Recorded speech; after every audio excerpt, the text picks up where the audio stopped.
दोस्त फोकस कीजिए भाई साहब। देखिए दोस्त, इतनी धूप है भाई साहब कि पौधे को पानी तक नहीं मिल रहा भाई साहब। एक बिगहा एक बिस्वा दूरी से पानी खींच लेते हैं पौधा। देखिए भाई, अगर पौधे नहीं रहें तो आदमी ना रोड पे चलना मुश्किल हो जाएगा भाई साहब।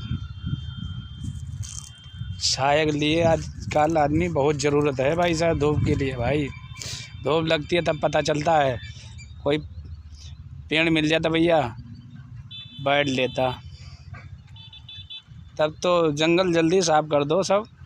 जितना देखिए तो कितना जंगल था, सारा जंगल साफ़ कर दिया ना। यहाँ पे